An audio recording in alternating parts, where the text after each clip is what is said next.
What is good, everybody? Welcome back to another episode brought to you by the League FFB. Today, we are going to be doing what we always do on Monday morning/afternoon, depending on what time zone you are in. We are going to be recapping all of the Sunday games, going through each and every one of them, talking about takeaways from those games, fantasy performances, duds, who won those games, all of that good stuff. So if you are here for the first time, all I ask, if you enjoyed today's content, hit the like button, hit the subscribe button. Help us continue growing this channel. And let's not waste any more time, man. Let's hop right into today's video and let's start talking about some of these games. And we're going to be starting it off here with my Minnesota Vikings, man. It is hard to not be very excited about this football team, and I think rightfully so. As a Vikings fan, you know, sometimes you can get a little bit pessimistic. You can feel like fantasy gods, or I guess the NFL gods, not necessarily fantasy, but the NFL gods, they're waiting to drop a hammer on you at some point, kind of hit you with the bad news, because it does feel like there's a little bit of a curse at times. Now, that being said, this team feels good. Sam Darnold, he had a scare in this one, not necessarily anything that I'm super worried about, at least based off of early reports, but let's just talk a little bit about who performed and who didn't. And as always, we'll start with the winning team. We'll start with these Minnesota Vikings. Sam Darnold goes out in that one, 17 for 28, 181, 4 touchdowns, 0 interceptions, 119.2 quarterback rating there. Very good day from Sam Darnold. Standing ovation when he goes out with the injury and comes in. Everybody very excited about Sam Darnold, wanting him to be in this game. It feels very good for Sam Darnold here in this one. Now, that being said, obviously, like I mentioned, we're going to be monitoring that for fantasy football, because next man up in this offense would be Nick Mullins under center for the Vikings. So keep an eye on that one as more reports come out. He's supposed to have an MRI today, but like I said, it doesn't sound like there's anything serious here. Now, for the running backs, Aaron Jones goes out there, 19 carries, 102 yards, 0 touchdowns, doesn't find his way into the end zone, but definitely, out carries Ty Chandler, who has been getting some work in the last couple of weeks. So Ty Chandler, 7 for 13, nothing crazy there. This was the Aaron Jones game. This was Aaron Jones's backfield. And then in the receiving game as well, Justin Jefferson goes 6 for 81 and a touchdown. Aaron Jones, he goes 5 for 46 in the air with a touchdown. Jalen Nailor, 3 for 31 and a touchdown. That's 3 straight games for Jalen Nailor to find the end zone. And then everybody else doesn't really matter. But look, Jefferson keeps producing. Nailor, he keeps finding the end zone. I think that'll be ending very shortly, just as soon as Jordan Addison gets back into the lineup. Jalen Nailor's fine. He's a good wide receiver, but at the end of the day, that's Jordan Addison's role that he's playing in at the moment. So, I don't expect that to continue happening for a extended period of time. But let's talk about the Houston Texans, because C.J. Stroud did not have that good of a day. 20 for 31, 215, 1 touchdown, 2 interceptions. Not great in this one. Even Davis Mills got in there, got some reps, 7 for 12, 79 yards. That's how you know it wasn't a good day. When Davis Mills is taking snaps under center in this one, it's not what you want to see if you're a Houston Texans fan. That being said, Cam Akers gets the starting job. Joe Mixon out with the injury. 9 carries for 21 yards, 0 touchdowns.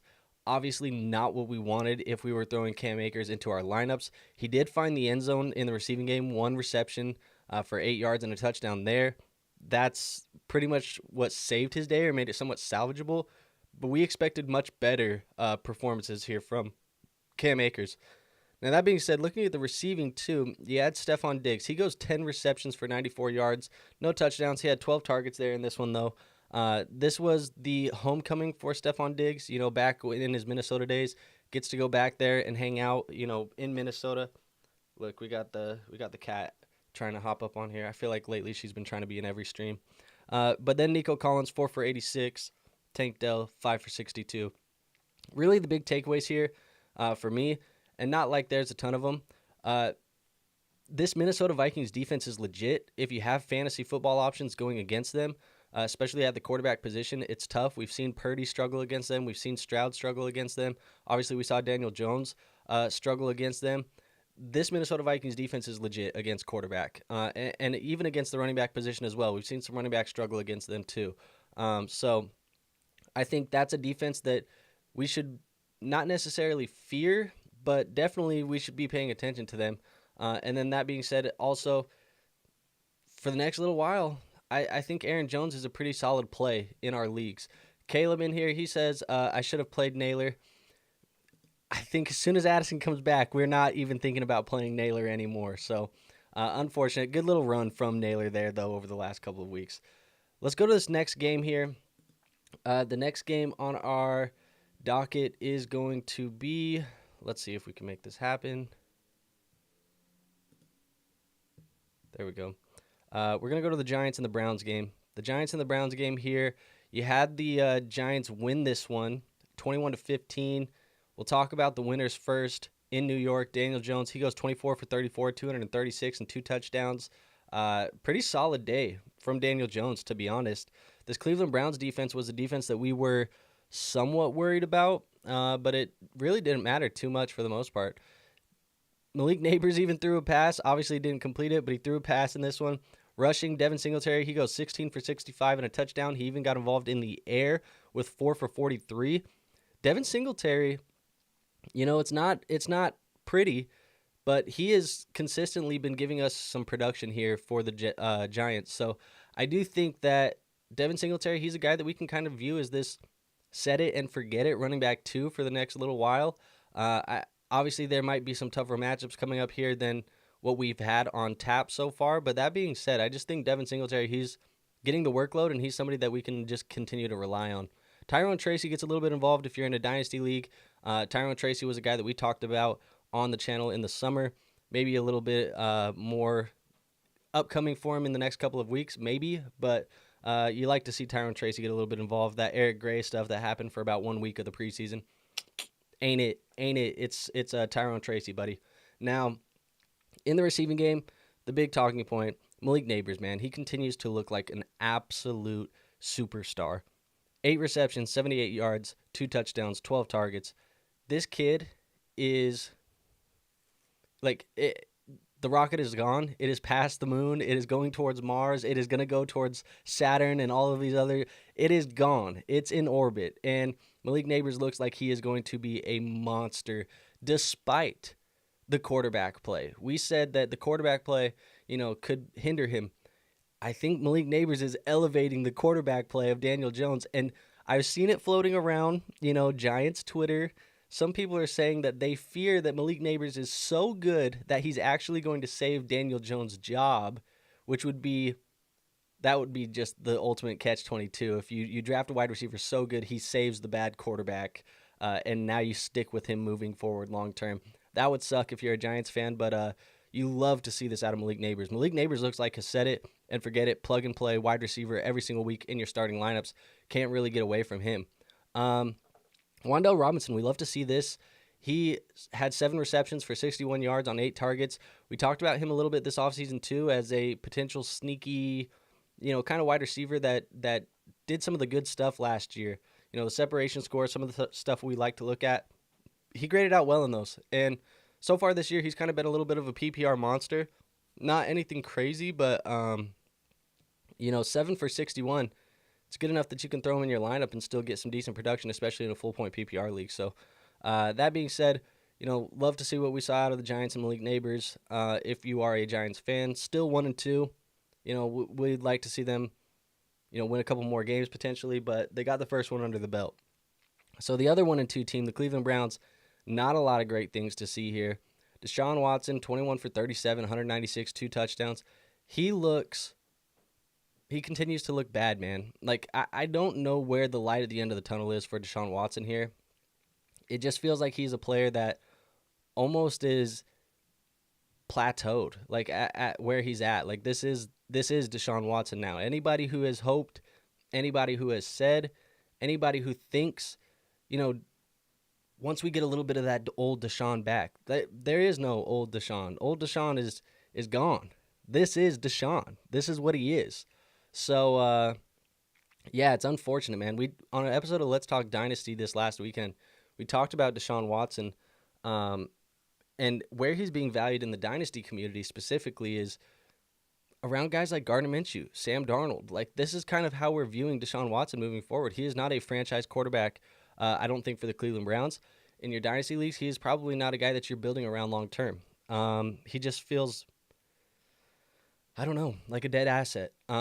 and it doesn't feel like it's going to get better. Now, that being said, rushing-wise, the Donta Foreman scare that we had last week, it didn't show up here in this one. Now, that being said, I did mention that there was a theory that I had where the game script that they had in week 1 and the game script that they had in week 2, that might have leaned a different way. So Jerome Ford, he has the game script that helps him, being used in the receiving game, 3 receptions, 33 yards. He gets the 10 carries. I think this might be a sell window on Jerome Ford. I don't love what I'm seeing out of this Cleveland offense. I don't love what I've been seeing out of Jerome Ford. If, last week's scare is gone now and we're looking at this as, potential people are getting back in on Jerome Ford, I'm out. And even, Wyatt Teller, the offensive lineman for the Cleveland Browns, he is out for an extended period of time now too. So this is a sell on Jerome Ford. I'm selling Jerome Ford at the moment, seeing what I can get this week. Now, welcome back, Amari Cooper. Amari Cooper does show up, does finally put numbers up for our fantasy football teams. 7 for 86, 2 touchdowns, 12 targets. You love to see that, but everybody else pretty much non-existent. Akins, 4 for 29. Jerry Jeudy, 4 for 27. It is what it is. Basically, Cooper was all of their offense here this week. So you like to see that for Cooper. I think potentially people aren't going to like to hear it either, but this might be sell high on Coop too. I think the Cleveland Browns offense is horrible. I think they don't look great. And if I have anybody in this offense, Watson, Ford, Cooper, any of them, I'm trying to get out now, especially if they have big games like this, like Amari Cooper just had. Amari Cooper's going to finish as probably like a top 12 wide receiver on the week. He's somebody that I want to get out of at the moment. So that's that game. Let's move on to our next one here. Our next game is going to be the Packers and the Titans. Now, the Packers win this one 30-14. The Titans fall to 0-3. The Packers are now 2-1. 2 wins, actually, without Jordan Love under center. So Malik Willis doing his job as the backup quarterback. Now, he does come into this one 13 for 19, 202 yards, 1 touchdown. He has 3 sacks for 12 yards. On the ground, he goes 6 for 73 and a touchdown. So if you played Malik Willis this week for whatever reason, out of desperation or whatever, you actually got some production out of him, especially on the ground. Emmanuel Wilson, kind of the shocker, I guess. He goes 12 carries for 50 yards. Jacobs, 14 for 43. And then you also had Emmanuel Wilson, 2 for 35 and a touchdown in the air. Christian Watson, he gets the 2 long targets, catches both of them. Jaden Reed, 4 for 50, 6 targets. Jaden Reed is the leading wide receiver on this team. He is the guy that you want to have. Until Jordan Love is back under center, which should be next week, he's going to be very inconsistent and a very low ceiling type of play. Just because, when you have Malik Willis completing 13 passes, it's just not that much passing volume to go around. They're still winning games despite it, so can't really knock it. But Jaden Reed is the guy that you want in the receiving game here. Romeo Doubs is like non-existent. Christian Watson, he's a big play guy. But that Emmanuel Wilson, 12 for 50. I had a question in our Discord is like, should we panic about Josh Jacobs because of Emmanuel Wilson? No, I am not panicking because of Emmanuel Wilson. That's not something that I am doing. This is that's not going to be the norm here. Josh Jacobs is still going to be a bell cow in this offense. So let's move on to the Titans. 26 for 34 for Will Levis, 2 touchdowns, 2 interceptions. Not, the inconsistency still plagues Will Levis, and it's going to continue to plague him. Very underwhelming day from Tony Pollard. He goes 6 carries only in this one for 14 yards. Tajay Spears gets 2 carries for 7 yards. They did not run the football. 11 carries as a team is all in total. What the hell? You cannot win a football game with 11 carries and Will Levis throwing the football 34 times. It's not going to be the game plan for Tennessee moving forward. That's not what you like to see. I will say Tony Pollard is a player that I am watching very closely coming up. He's a player who the next 3 games, he does have a bye in week 5, but the next 3 games are going to be very good for him. Nice little schedule for him. He gets Miami. He gets Indianapolis, who's been letting go a lot of points to the running back position. Pollard is a buy at the moment. If you can buy him, you'll get a good little stretch here for the next couple of weeks. DeAndre Hopkins shows up, 6 for 73 and a touchdown. Spears was used in the air. Pollard really not used in the air. Everybody else, if you wanted to chase Calvin Ridley's points last week, which I told us in our rankings video this week, not to chase the points of Calvin Ridley because that's not going to be the norm. He went out 1 for 9, 3 targets, not great. So if you played DeAndre Hopkins, you got a decent piece out of this Tennessee Titans offense this week, and he was the only piece that actually performed. So that's kind of that game for us. Let's move on to our next one here. Our next game is going to be the Bears and the Colts. Another ugly game, but honestly, some people are going to keep hating on Caleb Williams. A little bit more positive here after week 3. We did see a little bit of a step into the right direction. He throws the touchdown, 2 touchdowns, 2 interceptions, 52 attempts. You cannot have your rookie quarterback. I don't care if it's Caleb Williams. I don't care if it's anybody like that. You can't have your rookie quarterback throwing the football 52 times. That's just a crazy amount of attempts for a rookie quarterback to make, no matter how good they are. 363 yards. This is a positive step forward for Caleb Williams. We want to see him continue to do it. I think they have Carolina next week, so correct me if I'm wrong, but I think it is Carolina next week. So we want to keep seeing that positive development for Caleb Williams. Roschon goes 8 for 30. DeAndre Swift 13 for 20. DeAndre Swift looks horrible. He's a player that I have on a team or two. You have to bench him moving forward. You have to bench him or you have to trade him off of your team because I don't think he's a player that we can actually rely on anymore. Until this offense changes, I just don't think, man. I don't know, man. I hate DeAndre Swift here in this offense. It hasn't been good. It's been very ugly now. Khalil Herbert, 4 for 9.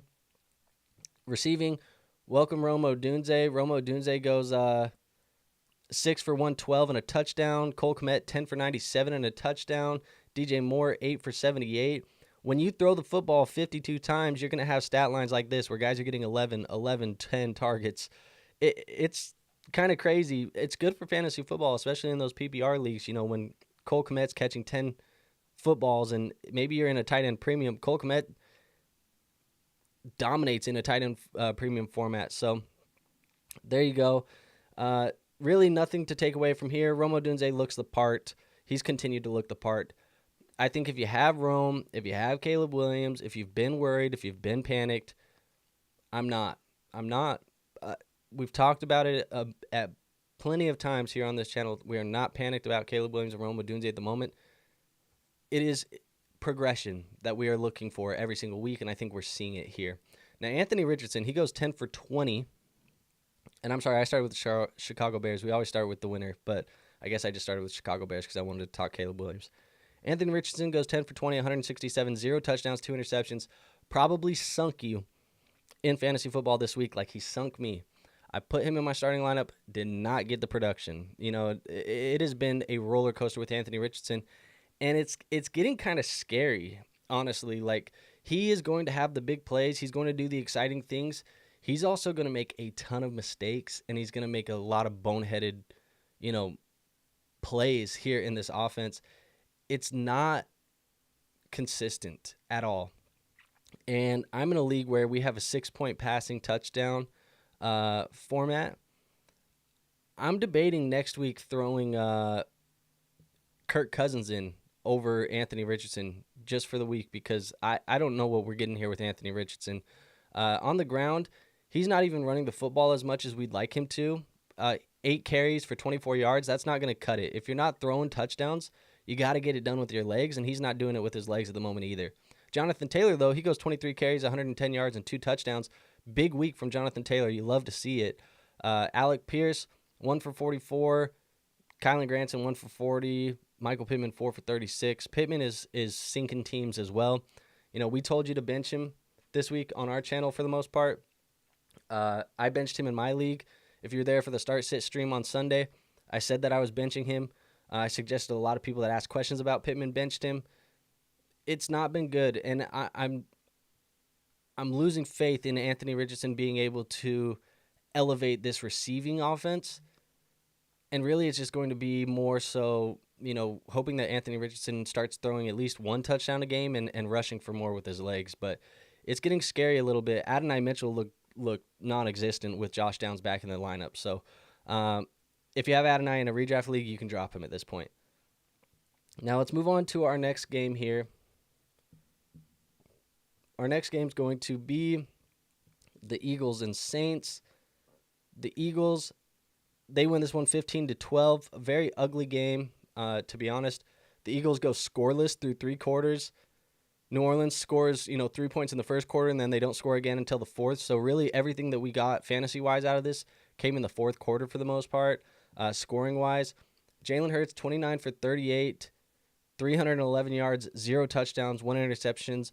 Oh, by the way, in the league that I started Anthony Richardson, I also started Jalen Hurts. He kind of sunk teams this week as well. So, whatever, man. Saquon Barkley, 17 carries for 147 yards, 2 touchdowns. This is going to be the norm for Saquon, man. He's going to continue eating in this offense, and it's going to continue all year long. Maybe 2 touchdowns isn't the norm every week, but he's going to be a baller long term. Now, Jalen Hurts, 8 for 25, like I said. Goddard, 10 for 170. We've been waiting for people at the tight end position to perform. Goddard went 10 for 170. That's what you want in fantasy from a tight end position. If you started Goddard, you like it. Devontae Smith, he went 7 for 79, leaves this game with a head injury. It's kind of unfortunate because A.J. Brown was already not in this game. They may be going into next week with no Devontae Smith and no A.J. Brown, which would leave them with Paris Campbell and Jahan Dotson, who looks like he's running ghost routes at the moment, and Dallas Goedert. So Dallas Goedert might be a pickup and play, or if you have him already, you're just playing him no matter what, because next week he could be the entire receiving offense, and it could just be Saquon and Jalen Hurts that they're leaning on. So one thing I will say about Jalen Hurts at the moment, and we'll leave it at that for the Eagles, is if this performance and last week's performance have kind of scared you, because they haven't been pretty from Jalen Hurts, if they've scared you, just understand this offense has been without A.J. Brown. They're probably going to continue to be without A.J. Brown for another week or so. Devontae's going to be, it could be another ugly week, but we might be entering a tiny buy low window on Jalen Hurts in fantasy football. So if people are panicked, I'm definitely not afraid to buy in on Jalen Hurts at the moment. Now let's go to the Saints. They came back to earth a little bit. We thought this was going to be a very high-scoring game. We thought the Saints were going to be able to throw all over this defense. Well, Derek Carr, he goes 14 for 25, 142, 1 touchdown, 1 interception. Reminds us exactly who he is. He's Derek Carr. What we saw the first 2 weeks is not necessarily the norm. This might not be the norm either, but this is closer, I think, to what we should expect long-term. Alvin Kamara still gets 26 carries, 87 yards, no touchdown in this one. Chris Olave is the guy who gets the touchdown, going 6 for 86 and a touchdown in this one. We made him the start of the week. He is probably the only player here for the Saints that actually was good enough that you wanted them in your starting lineup. Obviously, Kamara, he did enough on the ground, but he didn't get the touchdown. So that being said, Rashid Shaheed didn't catch the big play. He still got 5 targets. He dropped one in the end zone. This is going to be the Rashid Shaheed experience. He's going to be the big play guy. When he comes down with them, he has the big weeks. When he doesn't, he doesn't. So that's kind of what happened here in this one. I think major takeaways is just Chris Olave, he's a player that we said to buy low on. The points were coming. They did come here in this week. And you could potentially be buying low on Jalen Hurts here in week 4 of the fantasy football season. So let's move on to this next game here. We are going to go to the Chargers and the Steelers. This game, another slow game, a boring game. We expected that for the most part, but Justin Fields is looking good, man. They win 20-10, 2-1 for the Chargers, 3-0 for the Steelers. This was the battle of the undefeateds. Pittsburgh actually is the only team that leaves away coming undefeated here in this one. Obviously, it's only 2 teams. What am I talking about? Pittsburgh passing, Justin Fields, 25 for 32. He was diamond across the middle, 1 touchdown, 1 interception. Rushing the football-wise, they couldn't get too much rolling. Jaylen Warren, stinker alert, 3 for 5. It's not looking great for him at the moment. But Najee, 18 for 70. CPAT involved. Fields, 6 for 6, and a touchdown on the ground. You want to see Fields run for a little bit more than that. I'll take the rushing touchdown, but you want to see a little bit more than that. But this is the first game, I think, of this season so far that Justin Fields has multiple touchdowns. So absolutely something that you like to see. Anthony says Fields QB1. Yeah, moving forward, he looks like he is Pittsburgh's guy. Calvin Austin is the leading receiver in this one, 4 for 95. He caught the long play, touchdown for 55 yards in this one. George Pickens goes 5 for 57, Frymuth 4 for 33. That is pretty much their offense here. It's not very high paced. It's not very fast, but they got enough to get it done. That being said, on the other side of the football, Justin Herbert goes 12 for 18, 125 and a touchdown. He played in this one despite coming in with the ankle injury, and he leaves in this one with the ankle injury. So he re-aggravates it, re-hurts it. He's got the MRI this morning. They said the x-rays came back negative. What that is going to mean long term, I'm unsure. He may potentially be missing a game, here or there. I don't really know how long he's going to be out. We still got to wait on that. If he's out, it looks like Taylor Heinicke is the guy who will fill in for him. Are you going to want Heinicke in fantasy? Probably not. They're not passing a ton anyways. Even Justin Herbert was not really a high scorer for fantasy, but if you need him in a pinch, I guess, you can go pick up Taylor Heinicke. J.K. Dobbins comes back to earth, 15 carries for 44 yards. Gus Edwards not involved. Really nobody else involved, but I said this was a tougher defense, a much tougher defense than Dobbins had faced. The offensive line got banged up. Herbert obviously, missed some time in this one too, so J.K. Dobbins, he's human. He's human, guys. We don't hate J.K. Dobbins, but he's human now. I think those, like we said, those 60-yard runs that he was hitting in week 1 and week 2, big plays, the efficiency on that is not going to keep up over the course of the season. And this is what a normal game for J.K. Dobbins will probably look like until he finds the end zone. But receiving, Quentin Johnston, 2 for 44, a touchdown. He's still finding the end zone, man. They are using him as the wide receiver 1. He is playing as the wide receiver 1. He is the red zone threat. The touchdown, it did come on some broken coverage. But that being said, it's 3 touchdowns now in the last 2 weeks. So we kind of have to react to this a little bit for fantasy football. He should be picked up and should be off of waivers in almost every league now. We've seen enough over the last couple of weeks that he should at least be on rosters. Ladd McConkey goes 3 for 44 on 6 targets. He leads the way on the targets there in the receiving game. He's probably a guy that we should be keeping an eye on if people are reacting to QJ as the number 1. McConkey's sneaky. So that's really what we want. But that's going to sum up that game there for Pittsburgh and Los Angeles. Let's go on to the next one here. We are going to go to Broncos, Bucks. In this one, Denver kind of shocks the world. Tampa had been looking really good. They were 2-0 coming into this game. Denver was 0-2, and then Bo Nix and the Broncos, they win 26-7 here in this one. So, and they were the away team as well. So, Bo Nix, he goes 25 for 36, 216, 0 touchdowns, 0 interceptions. Tyler Beatty, 9 for 70. What the hell? Bo Nix, 9 for 47 and a touchdown on the ground. You like to see that from a fantasy perspective. Javonte, 5 for 12. Jaleel, 5 for 7 and a touchdown. This is messy. We've talked about the running back room here in Denver. It is messy. Jaleel McLaughlin, I know he scored the touchdown. He's probably droppable. Javonte Williams is getting close to being a guy that is probably going to end up being droppable eventually. Beatty, what the hell? Don't react to this on the waiver wire, I don't think. We don't really want Beatty. This is a mess of a rushing running back room here in Denver. I'm not buying into any of these guys. Receiving-wise, Sutton continues to lead the way, 7 for 68 on 11 targets. Nobody gets the touchdown. They're not throwing for touchdowns at all. Is what it is. Now, Tampa Bay, 25 for 33 for Baker Mayfield, 163 yards, 1 touchdown, 1 interception. Anthony says time to buy Mike Evans. Potentially, if people are overreacting, Godwin still leads the way. Actually, let's go to the running backs. I don't want to get ahead of us. Bucky Irving goes 9 for 70. Rashad White, 6 for 17. The door has slowly been getting cracked for Bucky Irving to come in and take more work and more work and more work. I am very, very glad that last week I was selling Rashad White. We were saying sell Rashad White. I sold him in my fantasy football league. I got out because we could see this. The writing was on the wall. It's starting to show up. So if you still have Rashad White, I'm still selling. The price is probably cheaper this week than it was last week, but Bucky Irving, he's a guy that should be on every single roster moving forward in fantasy football. Godwin, 6 for 53 and a touchdown, 9 targets. Otten, 7 for 47. White used in the air still. He's still going to be used in the air. That's kind of the bread and butter of what he does. Mike Evans, 2 for 17, 3 targets.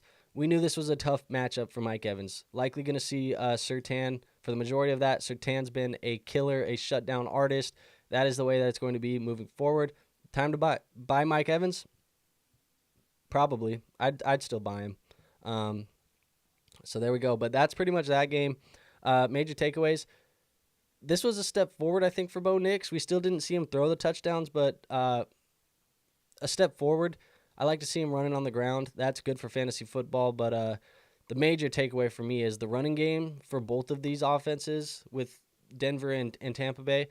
It's tough to feel comfortable with any of those guys in your current running back rooms. So let's move on to our next one. Next one is going to be Carolina and Las Vegas.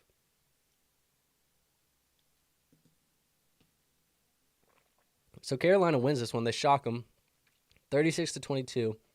Seemed like everybody felt like Andy Dalton was going to have the ability to shock them. Well, he did. Come away with their first win. Vegas is now 1-2, 0-1 at home. My brother was actually at the game. He's a Raiders fan. He was hating this throughout the day. But Andy Dalton goes 26 for 37, 3 touchdowns, 319 yards. Not good for Bryce Young, right? Like when Dalton steps in and does this, that doesn't tell you anything good about what Bryce Young was doing. Chuba Hubbard, 21 carries for 114 yards. Also used in the receiving game, 5 for 55 and a touchdown. Chuba had a big day. If this is what the offense is going to look like moving forward, I like Chuba in my starting lineup moving forward. Deontay Johnson as well. He was used heavily. 14 targets, 8 receptions, 122 yards, and a touchdown. Adam Thielen went down to an injury in this one, but he had 3 receptions for 40 yards. Leggett, 2 for 42. Really, this was the Chuba Hubbard and the Deontay Johnson show. So if Andy Dalton is going to keep these guys looking like this moving forward, I'm okay with them in our lineups. For Las Vegas, Gardner Minshew plays, 18-28, 214, 1 touchdown, 1 interception. Aiden O'Connell gets in because of the game not being that close there at the end. 9 for 12, 82 yards and a touchdown. Zamir White, 10 for 34. Alexander Madison, 3 for 7. Alexander Madison being used in the receiving game, 3 for 37. Zamir White is toast, man. He's donezo. Like, he's pretty much droppable at this point, it feels like. I don't see a way why I would ever put him in my lineup at this point moving forward in a redraft league. Alexander Madison is the better fantasy football running back there in Las Vegas at the moment. White looks inefficient. He looks slow. He looks bad. Like, it's not good for Zamir White. So anybody who had hype for Zeus, it's done. It's over. Trey Tucker leads the way, 7 for 96. Jacoby, 7 for 62. Both of those guys score with 9 targets for them. Devontae, 4 for 40 and 9 targets as well. Brock Bowers, not the day that we've been having for Bowers, but that's okay. You know what? He's been carrying the tight end position. He goes 3 for 41 in this one. But Devontae Adams, there's a clip of him on the sideline, upset, angry, whatever. Pouting again. They're losing games. He's pouting on the sideline. And not sure exactly what he is referring to, but there was an interesting quote after the game from Antonio Pierce. He said, there were certain individuals on our team that made business decisions for themselves today. And so moving forward, we will be making business decisions for us too. So not sure what that is referencing, but it's a very interesting quote, very harsh quote, it feels like, from Antonio Pierce. But I don't hate it. I mean, I say harsh just because he's speaking, facts. But at the end of the day, man, over-under on, I guess, what are the odds here that Devontae Adams finishes the year as a Raider? I'd say the odds are probably in favor of him not finishing the year as a Raider. This team is going to be playing for contention for the number 1 pick. They might be in the Shedeur Sanders sweepstakes. And I don't even know if Shedeur is going to be the number 1 overall pick, but Las Vegas will be looking for their quarterback of the future next year, most likely. Let's move on to the next game here. We are going to move on to Miami and Seattle. Start of the week for us here in this one. We had Zach Charbonnet in this game as a start of the week. Turned out pretty good. Miami loses 3-24. We knew that this was in the range of outcomes with Skylar Thompson under center. He actually leaves this one with an injury. So now it's Tim Boyle, maybe Snoop Huntley, Tyler Huntley, if you're not familiar with the nickname. But Seattle wins. They're 3-0 right now, 2-0 at home. This is a team that's been winning football games, and they play good defense. They've been good on offense. Geno's been clicking. 26 for 34, 289 yards, 1 touchdown, 2 interceptions. Good day from Geno overall. Zach Charbonnet, 18 carries, 91 yards, and 2 touchdowns on the ground. You absolutely love to see that. We could potentially be getting Kenneth Walker back next week, but the way that Zach Charbonnet has been playing, I don't know if you even need to rush Kenneth Walker back. You could let Sharp go one more week and let, the oblique injury for Kenneth Walker continue to heal because Charbonnet has done more than enough filling in for him. Now, receiving-wise, you had DK Metcalf lead the way, 4 for 104 and a touchdown. Noah Fant, he had 6 for 60 in this one. Tyler Lockett, 5 for 46. JSN, 3 for 39. Really nobody else seeing the heavy target volume. But this is the issue, I think, with JSN. Last week, we saw the 16 targets. This week, we saw 3 targets for JSN. He caught all 3 of them, but Lockett, Fant, Metcalf, there's going to be a lot going around. They're going to spread the football around. It's not going to be consistent targets. It is going to be very tough to know when you can and when you cannot start JSN. He's going to have big weeks probably when you put him on your bench. He's going to have bad weeks when you put him in your starting lineup. That's the way it's going to be with the JSN experience. I don't know. Maybe last week was the sell high window. I don't know. Maybe that was an anomaly. I guess we'll have to see. We'll have to continue to see how this offense develops. But passing-wise, as I mentioned, Skylar Thompson, 13 for 19, 107. Devon Achane, he had 11 carries for 30 yards. Not great. Jalen Wright, Jeff Wilson involved as well. Receiving-wise, 5 targets was leading the way. That was both Jalen Waddle, Devon Achane, and Tyreek Hill. 3 receptions, 4 Tyreek for 40 yards, no touchdown. Achane, 3 for 28. Jalen Waddle, 4 for 26. They're not gonna make a lot of offense here as long as Skylar Thompson is under center. And it was offending a lot of people in our rankings video this week when I did not have Tyreek Hill in my top 2 tiers, and everybody was offended by it. This is why, folks. Skylar Thompson, this is why.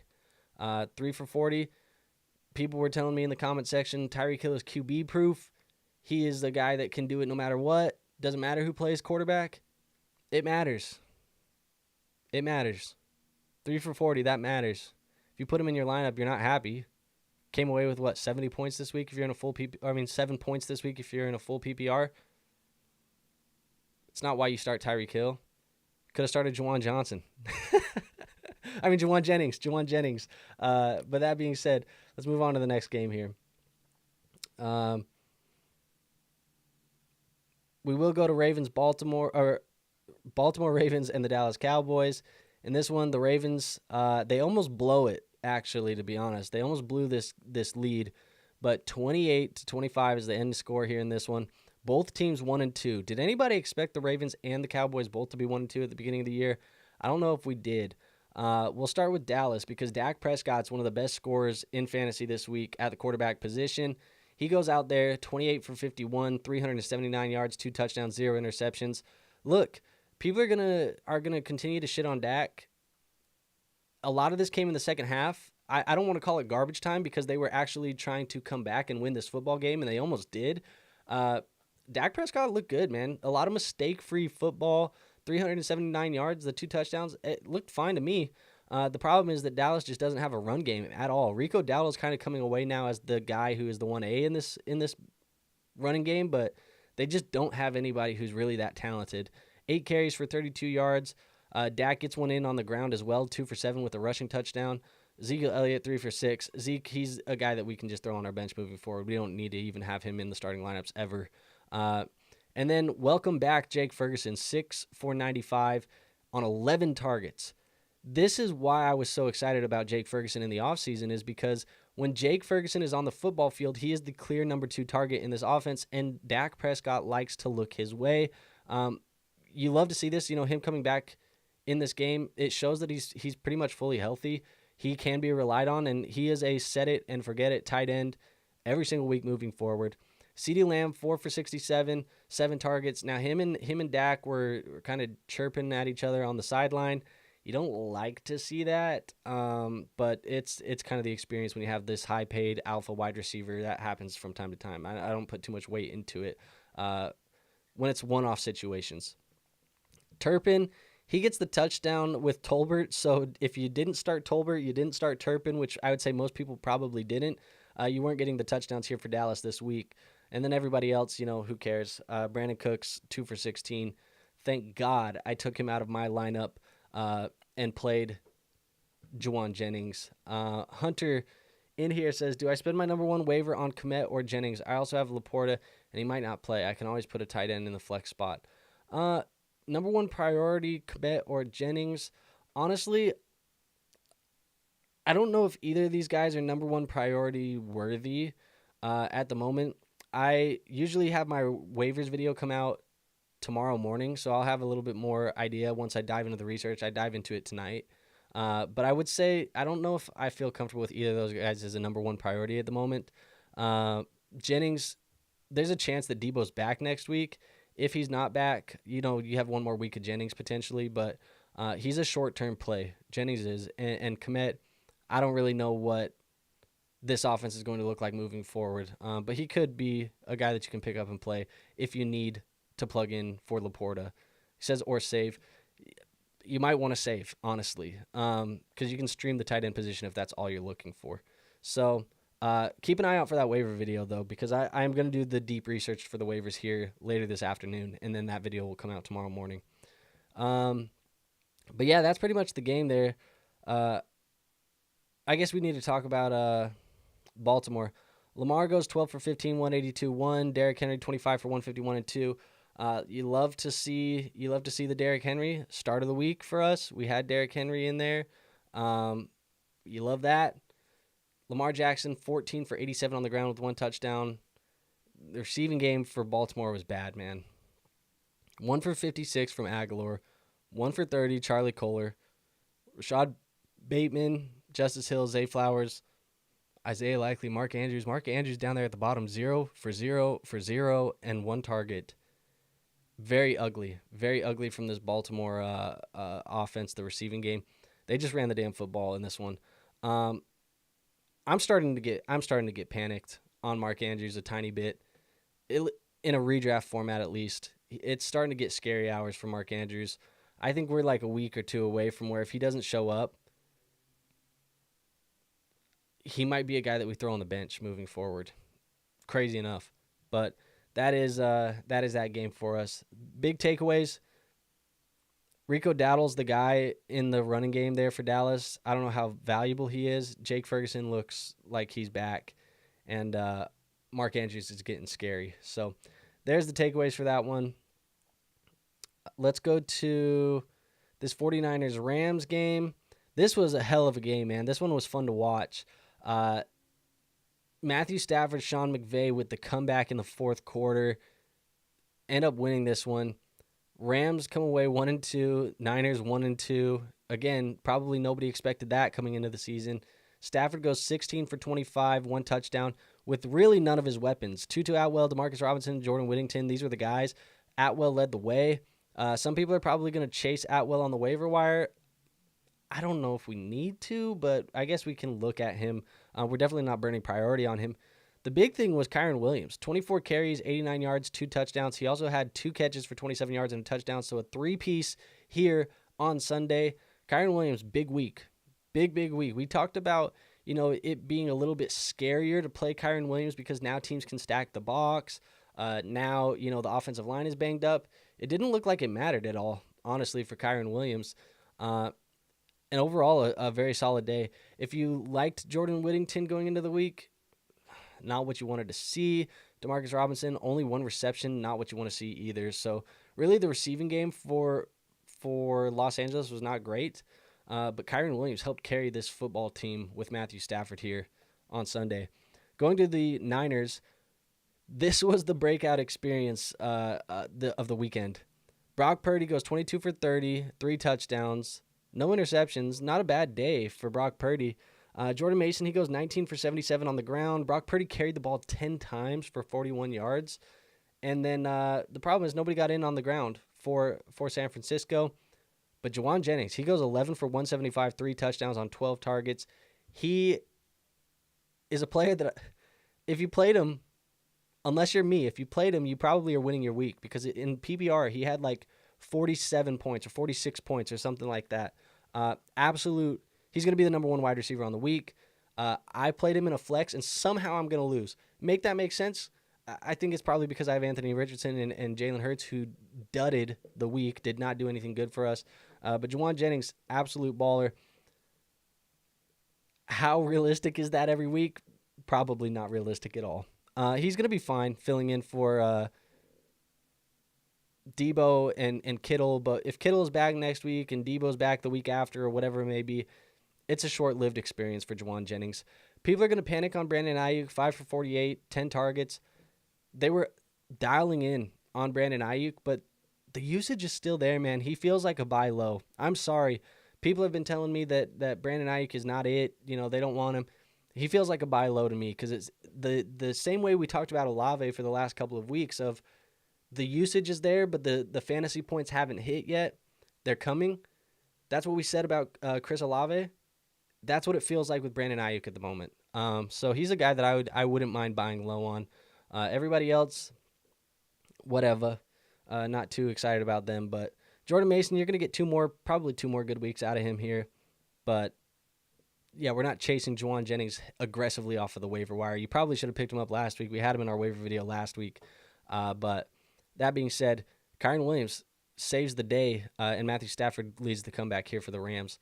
So let's move on to, I think, the second to last game, which is going to be the Lions-Cardinals, and then we have the Chiefs-Falcons. So here in this one, we did have the Lions. They won 20-13. Controversial, 2-minute warning thing in this game where there was a pick six, and then they called it back and said that they had hit the 2-minute warning, and now you look at the clock, and it's definitely very controversial.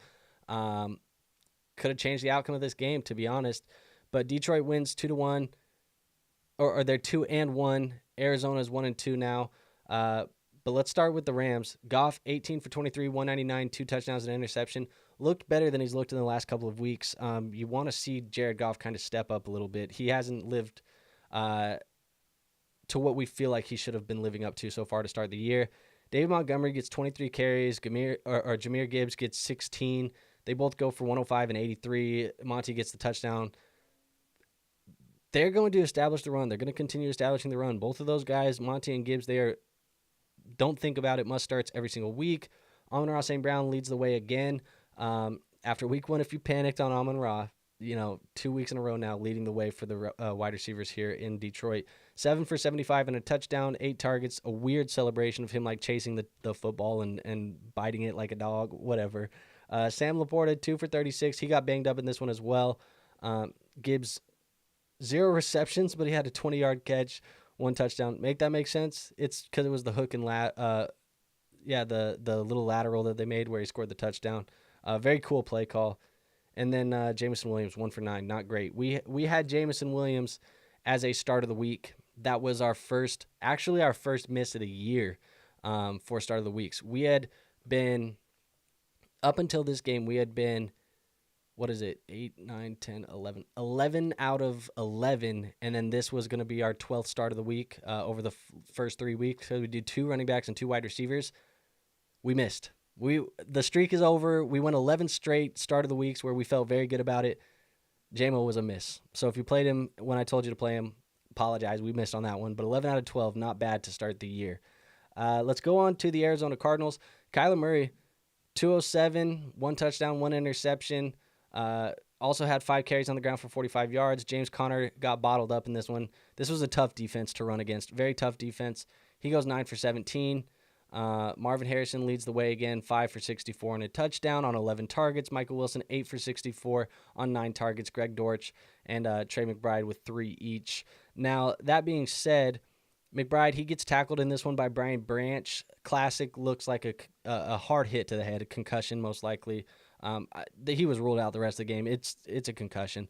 He is going to potentially miss next week. So if you have McBride, you might be looking at waiver wire options to stream for 1 week because that was a tough hit and that was a hard hit on the head, and he might just miss a game here. So nothing to majorly take away from this one other than remember when everybody was panicked on Marvin Harrison running 16 miles an hour? Yeah, he's been pretty good over the last couple of weeks. So we're not panicked on anybody in this. These are all good players. These are great players. Just keep an eye out on what happens with Laporta and McBride, the two tight ends in this one, early round tight ends, banged up, getting injured, potentially missing a week upcoming here soon. And then let's go to the last game of the night. Another kind of a close game here. We did have Kansas City and Atlanta. Kansas City wins this one 22-17. They are 3-0, one of the few undefeated teams left in the league. Atlanta is now 1-2, 0-2 at home. But Patrick Mahomes leads the way here, 217, 2 touchdowns and interception. We haven't seen the big Patrick Mahomes game yet, but the big thing was Carson Steele filling in for Isaiah Pacheco on the ground. Did all right, man. 17 carries for 72 yards. Nobody found the end zone on the ground there. Samaje Perine, he just spelled him. He was used a little bit in the receiving game. He had 3 catches for 15 yards, but it looks like it's Carson Steele's backfield at the moment. And he is the guy that you most likely spent the most money on, or the most fab or burned your waiver priority on in waivers last week. I think so far that's looking like that was the right move. That being said, the big storyline for Kansas City, Rashee Rice, there was a little bit of an injury scare. He came back in, but 12 receptions, 110 yards, a touchdown, 14 targets. Rashee Rice is this offense. He is the passing offense of this moving forward. There is a very, very, very good chance that he finishes this year with the usage that he's seeing, a top 5 guy. Finishes as a top 5 fantasy football wide receiver. If there is some way you can still buy in on Rashee Rice at a decent cost, I would be doing it because I think he's going to dominate the rest of the way for Kansas City. Kelce, 4 for 30. More receptions than I think the last couple of weeks, but you're still not seeing a lot out of Kelce. And then Juju Smith-Schuster, Xavier Worthy, Perine, all these guys, whatever. Didn't really do anything for your fantasy football teams. There on the Atlanta side of the ball, Kirk Cousins goes 20 for 29, 230 yards, 1 touchdown, 1 interception. Better day for Kirk Cousins, not as good as last week when he led the win against Philly, but still a decent day for the most part. Algier goes 7 for 32, Bijan 16 for 31. Funny that he was averaging 1.9 yards a carry, but he got a touchdown. He's being used in the receiving game. They were trying everything they could to stop Bijan Robinson. He was stuffed on the goal line there at the end of the game, or not on the goal line. He was stuffed on the 1-yard line there. Not the 1-yard line. He got stuffed at the end of the game there for the Falcons. And then Ray McLeod, 1 carry for 20 yards. Who cares? Drake London, 6 for 67 and a touchdown. I didn't love the matchup for Drake London this week. He actually looked pretty good. I think Drake London is starting to get it together here for this. And the big surprise for me, Darnell Mooney, 8 for 66. He looks like the actual number 2 receiving option in this offense over Kyle Pitts for the first 3 weeks. He's looked like the number 2 receiver over Kyle Pitts. So there you have it. That's kind of that here for this game. Hunter says, I started Carr this week, benched AR. Should I keep Carr or pick up Willis, Dalton, or A-Rod? Benched AR. Should I keep Carr? I'd still keep Carr over Willis and Dalton. I don't even think Malik Willis is the starter next week. I think Jordan Love is back. And I like Carr more than Dalton and Aaron Rodgers at the moment. So I'd keep him. But there you have it, guys. That is, I think that is the last game of the day, right? That was Sunday night. Yeah. So Monday Night Football here for us tonight. We have the Jaguars and the Bills, the Commanders and the Bengals.